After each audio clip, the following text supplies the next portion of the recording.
So what do I pay? Okay. The more repairs it needs, the further below Mayo I'm going to pay. Actually, it's just common sense to me. If I have a house here that needs 40 in work, and I got a house here that needs 80 in work, why would I want to make the same net profit on the one that takes twice as long and costs twice as much to do? The more money it takes to get it done, the more profit I want to make. And I don't mean in dollars, I mean in a percentage of the R. So the uglier it is, the farther below Mayo I can buy it. It's really just that simple. The nicer the area, the harder time you're going to get getting the deal. Because you got owner occupants bidding against you as well that can raise the money to buy the house because they think they're getting a deal. And they'll always pay more than you, always. And I'll give you a tip. Looking for these junkers in a hot school district is a waste of your energy because you're not going to get them. They're always going to overpay what you would pay. And down at the bottom in the red, don't ever tell anybody what you'll pay for anything. Tell what, Adel? Till they tell you what they're willing to take. Correct. Ye who speaks first has a big tennis shoe in their mouth.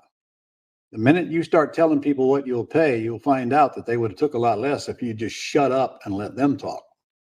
Shut up and let them talk. Pretty houses and ugly houses. Here's your script. It's just simple. If I pay you all cash and close quickly, what's the least you could accept? Shut up. Wait for answer. No matter what the answer is that the best you can do? Works every time, almost every time. Folks, if you adapt to that philosophy, you're going to be amazed at how that's going to serve you for the rest of your life, no matter what you're buying inside and outside of real estate, cars, boats, jewelry, houses. It doesn't matter. Let them tell you what they will pay before you tell them what you'll pay them. When I'm selling, we always name the price when we're selling, but we never name the down payment or the monthly payment for the same reason. That's how come we get the big down payments and we get the big monthly payments. They tell us to try to convince us to let them live in the house and clean up whatever broke, credit, whatever, until they can go get a loan. Let's see if I practice what I preach. Adel will recognize these. Okay. All right. About paying Mayo, I mean. Oh, okay. Okay. Yes, sir. Okay. Oh, yeah. I remember these. Okay. Oh, yeah. Now look at that beautiful home. Isn't that your dream home, folks? I hope not. Please, I hope not. Okay. Ours was 175, which is kind of low for us around here, isn't it? Yep. Yep. $48,000 was agreed upon price because that's what the seller told Adel he'll take. Correct. You remember what he wanted? Originally, he wanted 50. Okay, well, you didn't get much of a discount. I know. I didn't want to push it. I knew it was such a good deal. I'm not going to push my luck. You just shut up and get it done.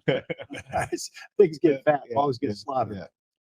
All right. We knew we figured to take at least 50, and I know we were right. We just wholesaled for 85. We netted $37,500. Okay. It took at least 9 days to get that thing sold. Now get this now. Put up a $10 deposit. Hello. Never bought it. Never closed on it. Never had any cost. Never had any risk. Never had to raise money because we wholesaled it. That's why people love wholesaling. I don't blame them. $37,000 for almost very little work. All we had to do was find a seller and get a price, pretty much. And then you contact your buyers list and send them out there. And that's probably the easiest one I ever did. Yeah, and that's the offer you got. Yeah. But look at our Mayo now. 72.5. Look what we paid, guys. 48. That's how come we could make 37. Hello? If we paid 72.5, we wouldn't make much money, would we? And yet half the wholesalers out there would be thrilled to get 12.5 out of a wholesale. Yep. I only got 3 out of my first one. RF230, netted 52 on it because you paid 60. Sold for 112 without. We did clean that one out though, didn't we? Yeah, we had to close on it and then send a little bit of money on it. Very, very quick. Yeah. 52,000. That's the highest wholesale profit we made so far. Yep.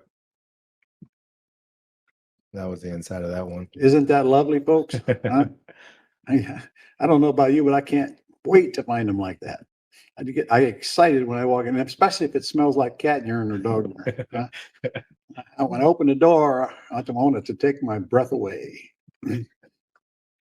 That's the highest one we've wholesaled so far. Only netted 27. Look, 310R, and I only netted 27, largely because we had to do a couple of things to get it sold, largely because Adel paid too much for it. Yes, that is true. Yes, sir. That's about as low as we've gone. And, I had to make the decision, do I take 15 or do I take nothing? 15.1. Mayo, look at that, 93.5. Purchase price, 79. Still bought it below Mayo. And I've never seen that house. Ever. 13.5. Yeah. We did one for 13.5. Yeah. That's hard to believe. This is the R120. Yeah. That's in a war zone, and it was a piece of crap, actually. Yeah. This is the one that smelled so bad.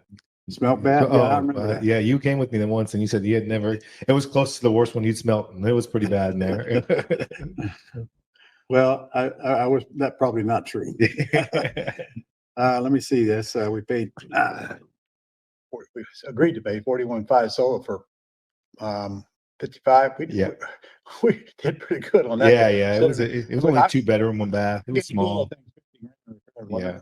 So you got to ask yourself, why would anybody pay us 55 and spend 50 on it and have 105 minutes and only be worth 120? It's different buyers. Maybe he's keeping it. Maybe he's refinancing it. There's other ways. I'm telling you, I've never seen a time where there's so many greater fools out there buying these houses.